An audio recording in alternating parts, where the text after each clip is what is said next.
सादर सप्रेम सद्गुरुदयाल साहेब बन गया। नाम की महिमा के संदर्भ में ऐसा विश्वास प्रचलित है कि राम नाम लिखने से शिला तिर गई। तो भाई राम का नाम क्या है? यह ररंकार मंडल का ध्वन्यात्मक नाम या शब्द है। यदि आप अपनी जीवात्मा को ध्वन्यात्मक नाम में तद्रूप कर लोगे तब आपके अंदर ये ताकत आ जाएगी कि आप चाहे तो राम नाम लिखकर शिला तिरा दें या चाहें तो और कुछ भी लिखकर शिला तिरा दें तो वो शिला तिर जाएगी।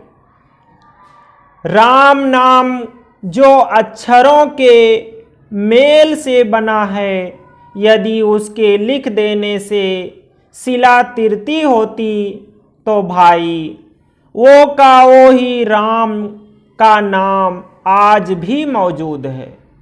वही शिला और पत्थर भी है और वही यानी वैसा ही पानी भी मौजूद है। तो भाई आज भी पत्थर पर राम का नाम लिखकर देख यानी आजमा सकते हैं। यदि शिला नहीं तिरती तो अपन भी नहीं तिरेंगे। देखो क्या आज राम नाम लिख देने मात्र से शिला तिर जाएगी क्या? कोई भाई बुरा मत मानना, हम यह बात किसी का खंडन करने के लिए नहीं कह रहे हैं। सभी भाई बहनों को असलियत मालूम होना चाहिए। अंधविश्वास में पड़ने से अपना यह मनुष्य जीवन व्यर्थ जा रहा है। इसलिए अंधविश्वास व भ्रम को दूर करके कैसे मनुष्य जीवन सफल किया जा सकता है, उसके लिए हम कह रहे हैं। जैसे 1 अरब यानी कि संख्या का ज्ञान कराने के लिए 1000 को छोटा बताना पड़ेगा। यह बताना पड़ेगा कि 1000 तो क्या 100,000 1,00,000 ही होता है। 100,000 का 1,00,000 ही होता है। ऐसे 100,00,000 का 1 करोड़ होता है। यही 100 करोड़ जा करके कहीं 1 अरब होंगे। इसलिए हमने असलियत का ज्ञान कराने के लिए और ध्वन्यात्मक नाम की महिमा और प्रताप समझाने के लिए इसका जिक्र किया है। शिला तिराने वाला नाम ध्वन्यात्मक है और जिसके अंदर ध्वन्यात्मक नाम की ताकत है वह आज भी शिला तिरा सकता है। संतों और महात्माओं ने जो कि उस ध्वन्यात्मक नाम के ज्ञाता हैं, उसी ध्वन्यात्मक नाम की महिमा किया है और उसी नाम की और इशारा किए हैं। इस तरह से ध्वन्यात्मक नाम के ज्ञाता संतों से नाम का भेद लेकर जब आप ध्वन्यात्मक नाम में अपनी जीवात्मा को तद्रूप करोगे तो आप में भी वो शक्ति आ जाएगी। इसी ध्वन्यात्मक नाम को ही निज नाम और शब्द कहा है। वेदों में इसी को अनहद नाद या शब्द ब्रह्म कहा है। राम नाम लिखकर शिला तिराने वाली जो बात संतों ने कही है वो उनकी अनुभवगम्य बात है। वो उस ध्वन्यात्मक नाम की महिमा है जो लिखने और पढ़ने का विषय नहीं है। लोगों ने इसको बाहर घटा लिया है। जिन लोगों को मान प्रतिष्ठा की आशिकगिरी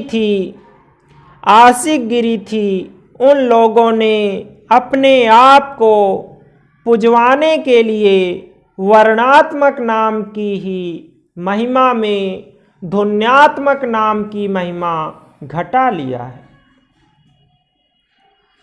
इन लोगों के पास ध्वन्यात्मक नाम का भेद और उसकी कमाई या करनी तो कुछ थी नहीं, और जो अंधविश्वास वाले थे उन्होंने अंधविश्वास में पड़ करके अपना अमूल्य मानव जीवन व्यर्थ बर्बाद कर लिया।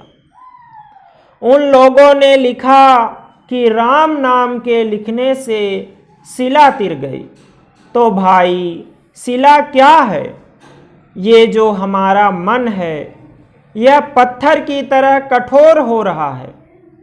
यद्यपि इसके अंदर सब ज्ञान और भेद है, जैसा कि गोसाई तुलसीदास जी फरमाए हैं।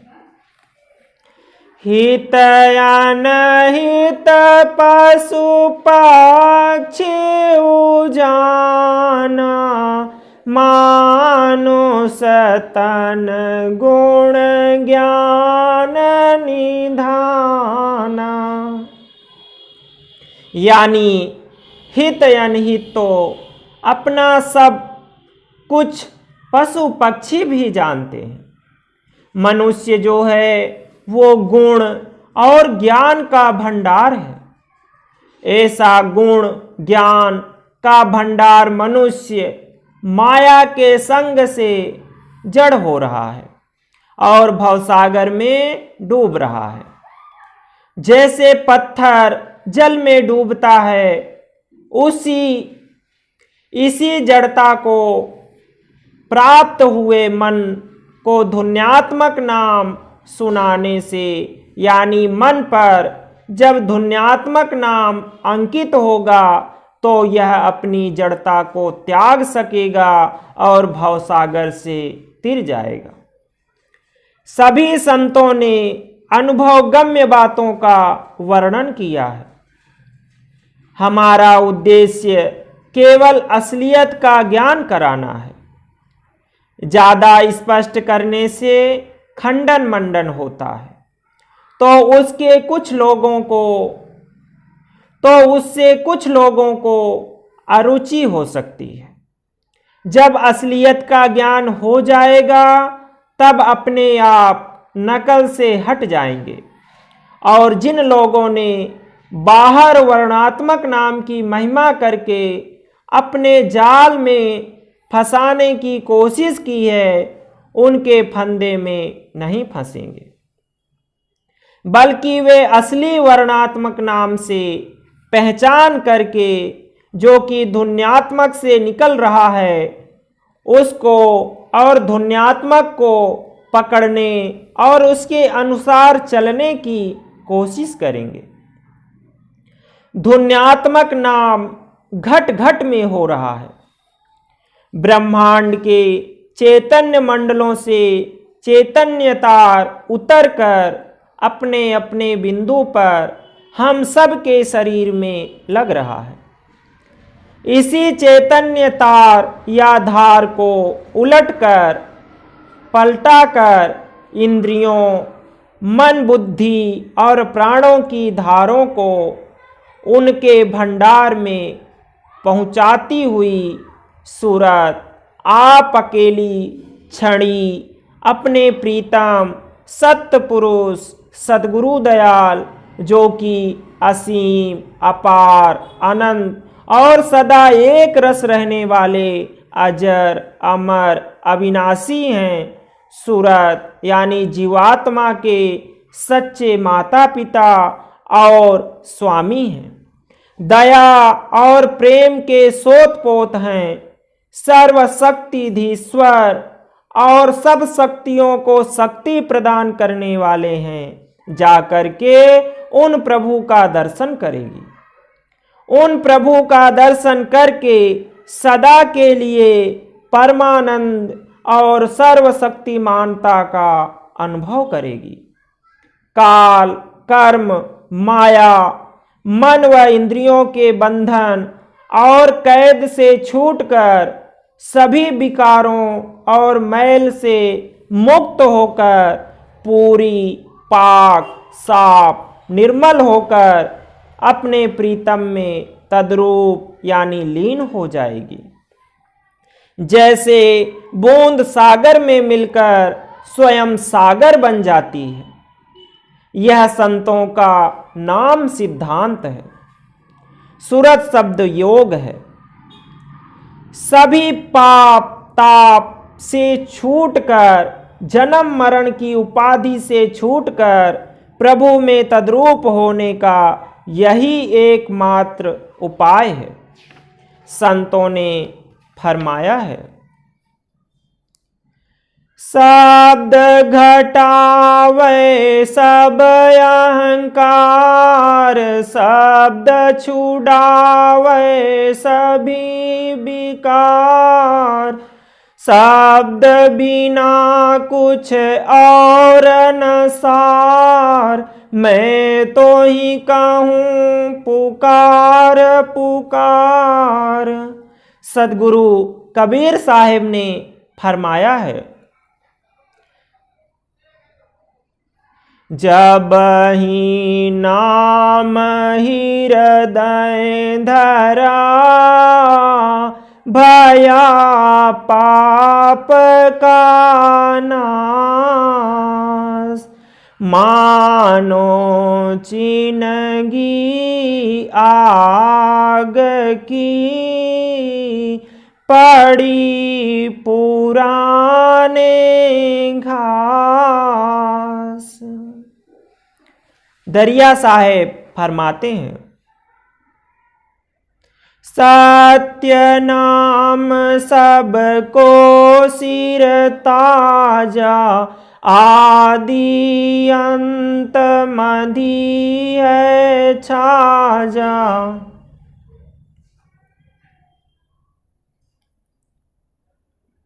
नौनिधि अमृत प्रभु को नाम, देहि में इसका विश्राम।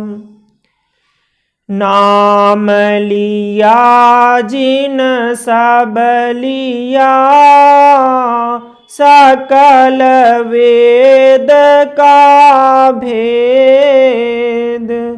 बिना नाम नर के परा, पढ़ता चारों वेद। मूल शब्द धुनि होता अंजोरा, सुरति बांध रखो एक ठोरा। सुरति डोरी चेतो चितलाई, मूल शब्द की यही उपाय। उद्धारक नाम।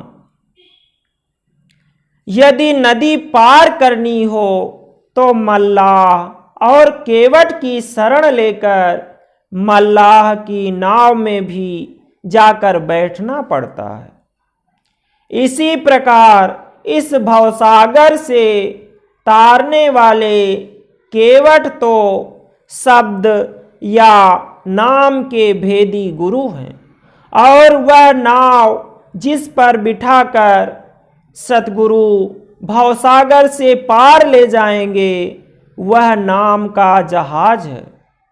जैसा कि पहले बयान हो चुका है, वह नाम लिखने पढ़ने और बोलने में नहीं आता, वह ध्वन्यात्मक है। पूरे गुरु उस शब्द की ध्वनि या गुंजार का घट में ही जिज्ञासु को लखाव कराते हैं।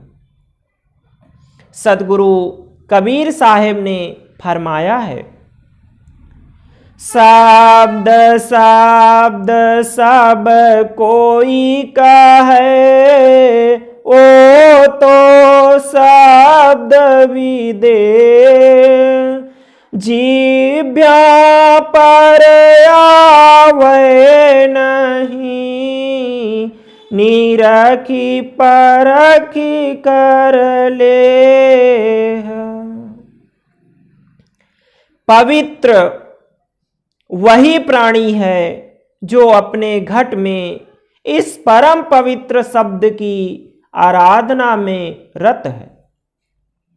अनंत जन्मों में मन ने अपने ऊपर मैल की असंख्य परतें ओढ़ ली है, असंख्य परतें ओढ़ ली है और अच्छे बुरे सभी प्रकार के कर्म करके कर्मों का अखूट भंडार और कर्जा चढ़ा लिया है। लेकिन मैल और विकार और कर्ज चाहे कितना ही हो, नाम के आगे अस्तित्वहीन है। जैसे सूर्य के सामने अंधकार, नाम का अभ्यास करना ही महान परोपकार है। वह अपना खुद का तथा कईयों के उद्धार का हेतु बनता है। मौत के वक्त और बाद मौत के कोई भी सहायक नहीं हो सकता। अकूट धन वैभव के भरे भंडारों में से हम जाते वक्त एक चुटकी आटा तक साथ नहीं ले जा सकते। 84 और नरकों में जीव जलाया जाता है, लेकिन बचाने वाला कोई नहीं है। नाम की कमाई यदि की हुई है तो वही उस संकट की घड़ी में मददगार है। जैसे जड़ों के चारों ओर पड़ा कीचड़ कमल को जरा भी गंदा नहीं कर सकता, वैसे ही नाम की शरणागत आत्मा बड़ी आसानी से संसार सागर पार कर जाती है। उस पर माया के विकारों का असर नहीं होता। जहां नाम का अभ्यास करने वाले प्रेमी विराजते हों, वही जगह पृथ्वी पर पवित्र है। उन्हीं से यह धरा पवित्र होती है। वहां अविद्या और तमोगुण के दोष और यहाँ तक कि जमदूत भी प्रवेश नहीं कर सकते।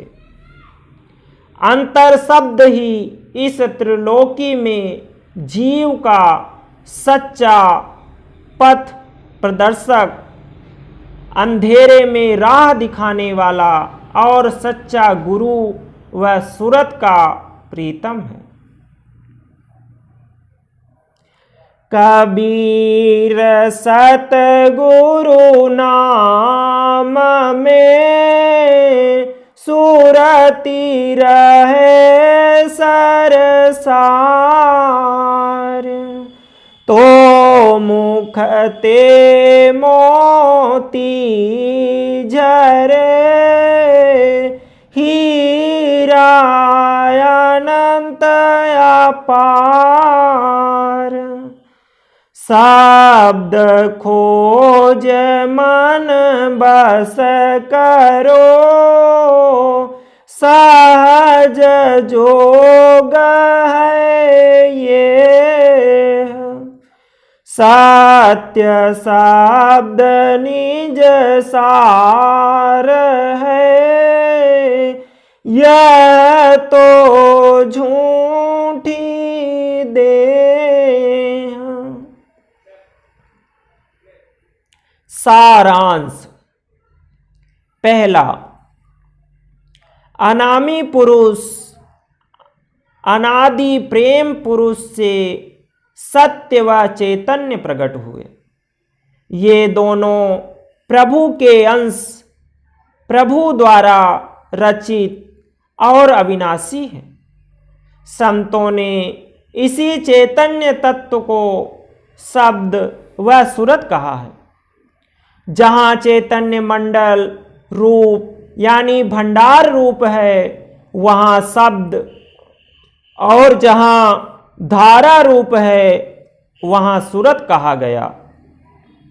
यह शब्द मालिक से धार रूप और गुंजार करता हुआ प्रकट हुआ।